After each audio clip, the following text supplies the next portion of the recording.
Sweden hub और मैं RCB versus Hyderabad का मैच डिस्कस करने वाला हूं, जो कि बहुत अच्छा मैच हुआ जिसमें ऑलमोस्ट 500 रन से ज़्यादा रन हुए।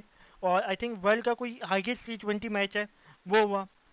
हैदराबाद ने बहुत अच्छा स्कोर किया, 280s में स्कोर किया और अपना रिकॉर्ड तोड़ा, जो प्रीवियस रिकॉर्ड था ऑफ 277 वो तोड़ा उन्होंने। तो मुझे अच्छा लगा कि उनके बैटर्स आए और एग्रेसिव आए और हर बैट्समैन ने मारा, चाहे वो टेविस हेड हो, अभिषेक शर्मा हो या क्लासिकन हो। और मुझे बहुत अच्छी मूव लगा कि क्लासिकन को ऊपर भेज दिया, इवन कि उनको पता था कि टेविस हेड आउट हुए, उनको एग्रेसिव स्टार्ट चाहिए दूसरे एंड से, तो इनको ऊपर भेजा। उन्होंने ज़्यादा हिटिंग की और एक परफेक्ट 60 रन बनाए और अपनी 31 बॉल्स पर। तो आई थिंक ये मूव काफ़ी अच्छी थी, क्योंकि सपोर्ट करनी चाहिए और हैदराबाद की। और परफेक्ट कैप्टेंसी हमें दिखी in order of batting order में भी, और जब वो बॉलिंग में आए तो वहाँ पर भी। हाँ, कुछ गलतियाँ थी पैट कमिंस की, वो मैं आगे डिस्कस करूँगा। और आरसीबी ने अपना मैच बिल्कुल मैच अप किया और उनको समझ नहीं आया कि पिच कैसी है, और वो समझ नहीं पाए कि फील्डिंग कैसे सेट करें।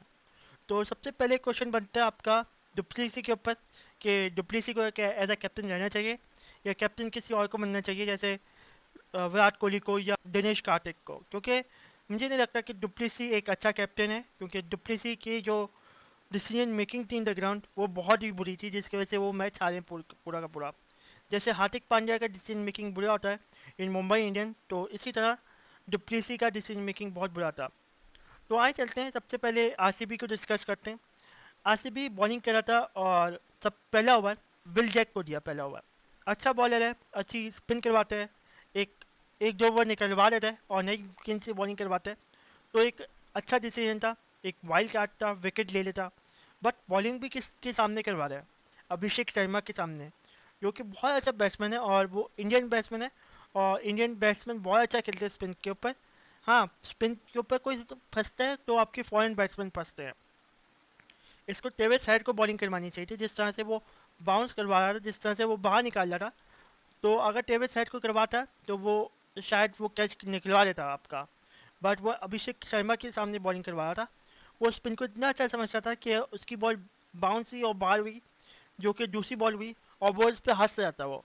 उसने वही बॉल दोबारा की, उसी बॉल पे उसने चौका मारा बहुत अच्छा कवर्स पे। फिर उसके बाद लाइन और लाइन ख़राब हो गई विल जैक की, और विल जैक उसके बाद बहुत पिटा। फिर इसके बाद वो समझा नहीं कि वो अच्छी बॉलिंग कराए, अच्छी लेंथ पे करवाए, क्योंकि अभिषेक ने उसकी लाइन ख़राब कर दी थी। फिर उसके बाद उससे सेटल नहीं होने दिया उसे, और इसकी वजह से टेविस हेड ने उसे बीच में खिला 2-3 बॉलिंग खेली, जिसमें से उसने एक छक्का भी मारा था। तो मुझे लगता है कि आपको एज अ फॉरेन बैट्समैन को बॉलिंग करानी चाहिए थी और फंसाना चाहिए था। आप वहाँ पर नहीं कर सके। और फिर इसके बाद आपको स्पिनर्स को बीच में इंक्लूड करना चाहिए था, कि जो आप पेस पेस कर रहे हैं उसको आप धीरा करें, उसको आप स्लो डाउन करें, और ताकि जो हैदराबाद तेज मार रहे हैं आपको, हर बॉल पे शॉट्स मार रहे हैं, गेम ज़्यादा स्लो हो, तो वो भी आप नहीं कर पाए। तो आपको ये शदीद ज़रूरत है ये चीज़ करने की, क्योंकि आपके पास एक अच्छे ऑफ स्पिनर्स नहीं है। तो आपको अगले आईपीएल में मैं यही चाहता हूँ कि आप अच्छे ऑफ स्पिनर्स खरीदें और उनके ऊपर इन्वेस्ट करें। अगर आप नहीं कर सकते तो आप एक अच्छा ऑफ स्पिनर पैदा करें, जैसे आपके पास चाहल था। तो उसी तरह से आपको एक रन लेके आना है अपनी साइड पे, ताकि आप अच्छी बॉलिंग कर सकें और आप बैट्समैन को फंसा सकें। ये चीज़ पे आपकी कमी थी, जो कि साफ साफ दिखी है। दूसरी तरफ जब आपके फास्ट बॉलर्स बॉलिंग कर रहे थे, तो आपके फास्ट बॉलर्स को 2-3 बॉलिंग करके आपको पता चल जाता है यार इस पिच पे बहुत पेस है, और जो मैं पेसी बॉलिंग करवा रहा हूँ तो बल्ले पे बहुत अच्छी आ रही है और बहुत मार रहा है बैट्समैन। चाहे वो टॉपली बॉलिंग कर रहे हो या फर्ग्यूसन बॉलिंग कर रहे हो, तो इन दोनों को समझना चाहिए, क्योंकि ये दोनों बॉलर्स आपके फॉरेन बॉलर्स हैं और एक अच्छा एक्सपीरियंस लेके आते हैं दोनों साइड में। बट ये दोनों नहीं कर पाए, और टॉपली तो बिल्कुल समझ नहीं कर पाया। उसने हर बॉल पेस से करानी शुरू करी, और इवन के फोर्थ ओवर भी उसने पेस से करवाया। इवन के क्लासिकन आउट हो गया था, और बहुत अच्छा चांस था टॉपली के ऊपर कि वो विकेट ले, मगर वो पिटा अपने आखिरी ओवर में, और वो 20 से ऊपर ओवर गया वो। तो मुझे लगता है कि आपको ये स्लो बंस कटर्स और ये सब चीज़ें करवानी पड़ेंगी या सीखनी पड़ेंगी, और पिच के लिहाज से आपको बॉलिंग करानी पड़ेगी। फर्ग्यूसन एक एक वाहिद बॉलर था जिसने कुछ ना कुछ समझ लिया था कि पिच बहुत तेज़ है, पिच के ऊपर मैं फास्ट बॉल करूँगा तो पिटूंगा। उसने दो दो ओवर बहुत ट्राई किया उसने।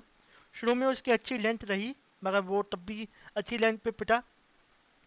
2 ओवर्स में उसने पूरा पेस मारा, पूरी जान मारी, पूरा पिटा। और हेड ने बहुत मारा उसे। जब उसने तीसरा ओवर समझ लिया कि पेस पे काम नहीं होगा, उसने नकल बॉल की। और जैसे उसने एक नकल बॉल की तो हेड ने उसके ऊपर चांस लिया, मारने गया, जिसके ऊपर एच लग के वो कैच आउट हुआ। तो यहाँ पर ये बनता है कि आपको नकल बॉल आनी चाहिए। और उसने बहुत अच्छी स्लो वन कराई। अगर मैं वो स्पेसिफिकली देखूं तो वो ओवर बहुत अच्छा था। फिर डुप्लेसी भाई को क्या सूझा कि अगर फर्ग्यूसन बड़ी अच्छी बॉलिंग करा रहे, वो समझ गया स्लो वन, तो भाई साहब ने उसे रोक लिया। तो आखिरी के ओवर्स करवाएगा। तो मुझे लगता था कि यार साउथ अफ्रीका ज्यादती कर रही है डुप्लेसी के साथ। यार वो एक अच्छा कैप्टन है और फाइनल्स में साउथ अफ्रीका हार गया, मगर वो एक अच्छा कैप्टन है, कैप्टनसी से हटाना नहीं चाहिए था। तो कैप्टनसी हद से हटाया, फिर उसके बाद उसे टीम से भी ड्रॉप किया। तो मैं कंसर्निंग था कि डुप्लेसी एक अच्छा बैट्समैन है।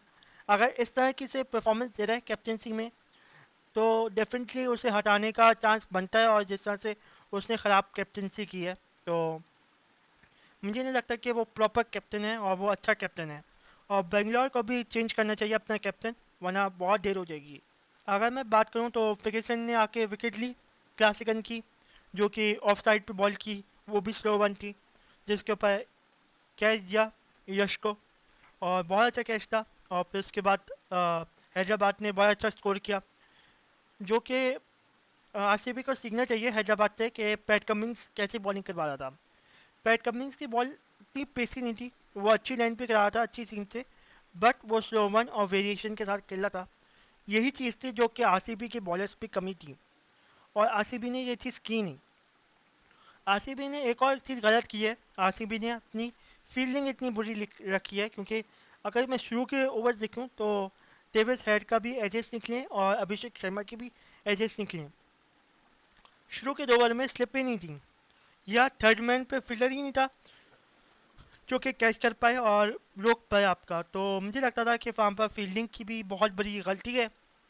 वहाँ पर भी फील्डिंग अकॉर्डिंगली सेट करनी चाहिए थी, जहाँ पर एग्रेसिव फील्डिंग होती है और विकेट्स लेनी चाहिए थी।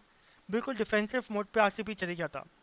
अगर मैं हैदराबाद सनराइजर्स की बात करूँ तो हैदराबाद सनराइजर्स ने काफ़ी अच्छी बॉलिंग की, बट वही गलती की पावर प्ले में कि फील्डिंग की गलती थी कि वो वहाँ उनके पास भी थर्ड मैन नहीं था, या उनके पास भी स्लिप नहीं था, या पीछे पॉइंट पे बंदा नहीं था उनके पास, जहाँ पे विराट कोहली और डुप्लेसी के दोनों कैचेस निकले।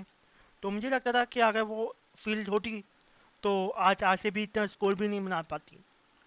तो चीज़ें थी जो कि हैदराबाद ने गलतियाँ की हैं। अभी तक के लिए बाय।